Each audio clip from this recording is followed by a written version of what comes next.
like the show that Tommy did the other night about the young players and is the youth system defunct and is it gone? It's not. It's just very different to what it used to be, and it's with every club. It's the same in the. It's the same. I'm going to say in the world. It's not in the world. It's the Premier League as such as mainly the issue because of the money, and loads of clubs are the same. I went on the show with Tommy and Gatesy and Luke, and I said that out of all the players that we've recently got rid of, there's only a few of them I've been really quite personally gutted about. I wasn't actually gutted about Ekwa. But but it's where they are now. Do you know what I mean? So it's like we always, as you said, I know Elise was one of your boys, and obviously Ashby sort of one of my boys, really. But it's, and I know what you mean. It's sort of one of those things where it will hurt, but then and we said it the other day. We said we looked at. I mean, I've looked because I looked at the '99 winning FA Cup youth, which was the golden age of West Ham youth football. We won the FA Cup, the youth cup. We beat a Chris Kirkland in goal, Coventry 9-0 in aggregate. Out of that team, 4 players made West Ham first team. Carrick, Joe Cole, Stephen Bywater, and Richie Garcia, who played 20 times for the club, and then obviously dropped divisions. But then the rest of them, you got Terrell Forbes, you got Bertie. We've had most of these on the channel actually. Adam Newton, we've had Izzy Ickpen, we've had Anwar Udin, Lewis Riddle. We had Angus, we had Michael, and actually none of them actually played first team football at West Ham. Yeah, but I've always I think, to be honest, I've understood that for a long time. Even as a kid, seeing the Joe Coles and the Michael Carricks and all that sort of stuff coming through, you've always understood that it was just always a keen interest. Like, it was always a big thing for me. Like, if I lived close to the stadium, I know for a fact I would be at the young games because I love it. I go and see my nephew play now. I do enjoy it because it's always about trying to spot that player and think, God, we save ourselves 90 million quid because we've got this talent. Declan Rice wasn't, he was 14, he got released from Chelsea, and we picked him up, put our arm around him, and catapulted him to where he's got to be. So there was a diamond in the rough that we found and progressed through the ranks. In terms of things like Ekwa, I'm not necessarily, I was actually really unimpressed with him in the friendlies during the World Cup. It's a friendly, yes, I get it, but I know, and he scored a goal in one of the games, but I was really unimpressed with his performance. And I've witnessed him a couple of times training. He was a big unit of a lad, and he kind of dominated sometimes in the midfield when in the training sessions. But putting that out, and the thing is, Russ, with players like Ekwa and Okoflex, and I know you're a big fan of Okoflex, but the difference between them and the younger players in the team who have been with West Ham a lot longer is they don't really owe anything to West Ham. So no, you're right. Okoflex has come back from Swansea, and if he doesn't get a look in over the next 6 months, he will be gone in the summer. So I don't have any doubts that Okoflex will be gone in the summer if he doesn't get a little bit of a shoe in because of his age. Ekwa was thinking the same. I've came to this club, I'm not getting a shot. It's players like Alessi. He's the one really in modern time. If we let Ashby go, I'll feel the same about Ashby, but Alessi is the one that I think we not live to regret, but I think he'll go on and make a really good career for himself. Yeah. Not just in the Championship. He'll be in the Premier League at some point. He will. Maybe, yeah. I mean, Sunderland are playing. It might be with Sunderland. They're doing very well though. Yeah.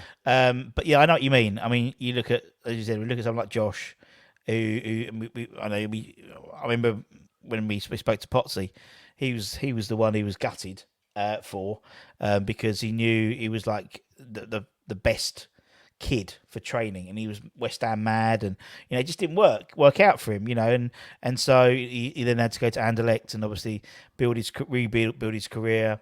Then obviously Company goes to Burnley, so he will get his chance to play in the Premier League, which will be brilliant for him, and he'll get a fantastic applause when he comes because he's a West Ham boy, But you look at and actually Potsy spoke quite candidly about Reece Oxford, where he was the next one, in that Arsenal game where he had Ozil in his pocket.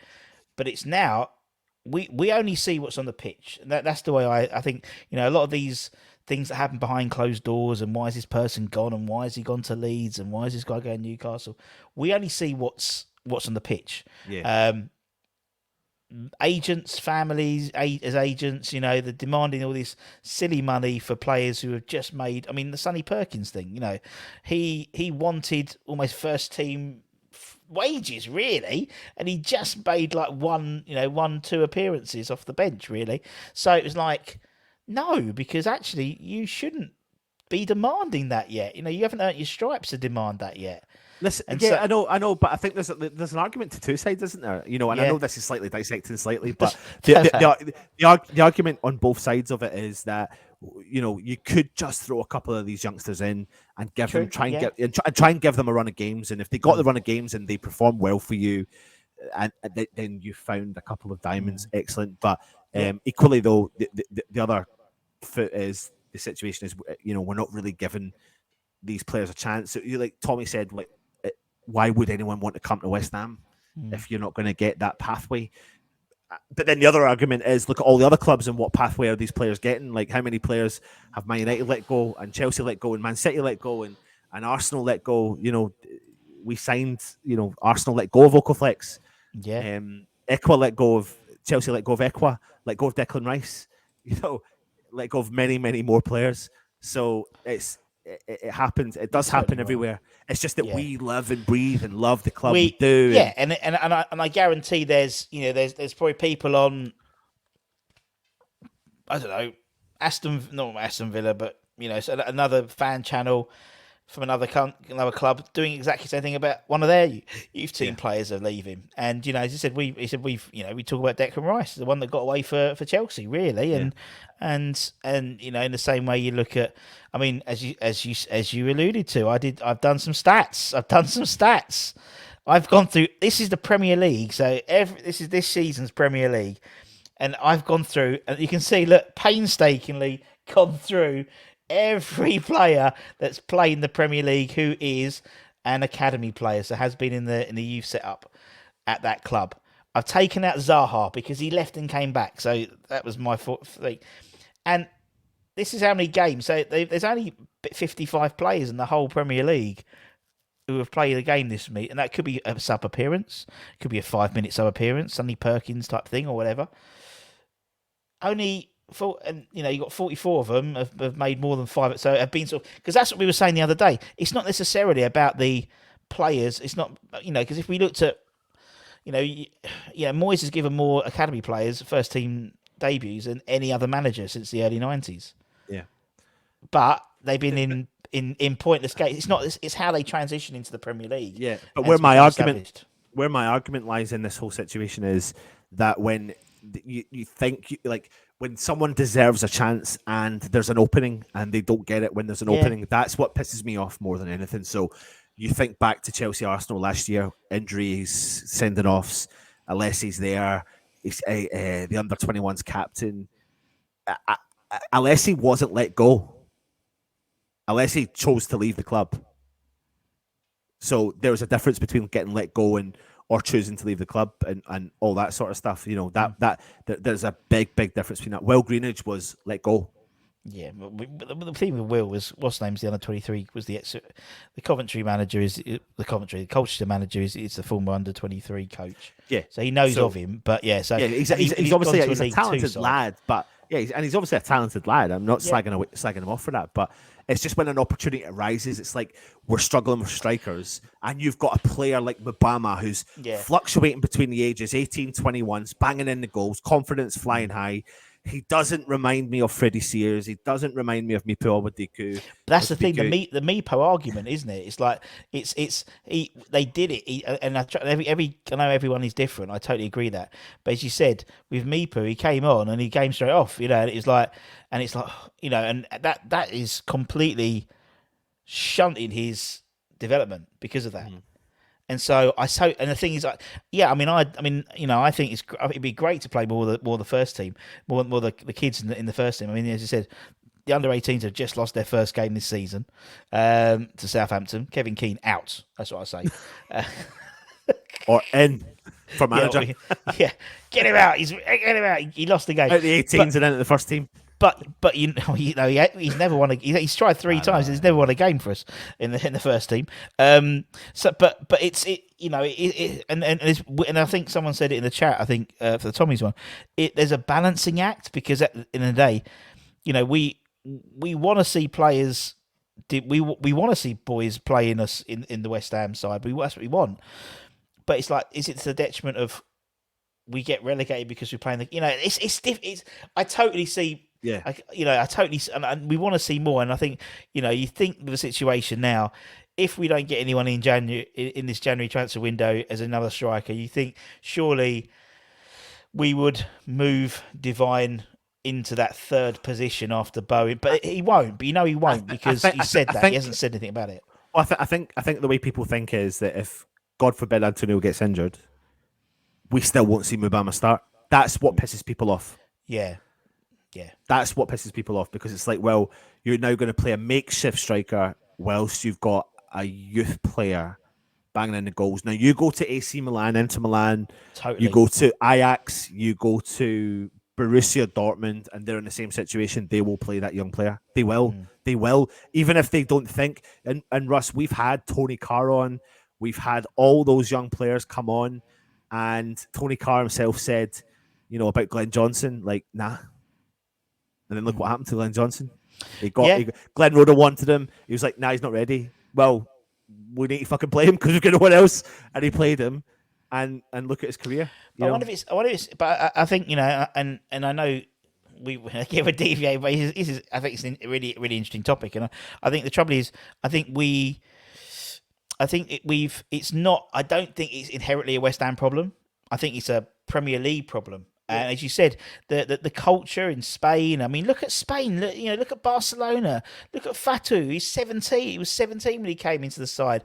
They got all these. They have no problem putting Barcelona. They have no problem putting a 16, 17-year-old in the squad, in the side, playing consistently well.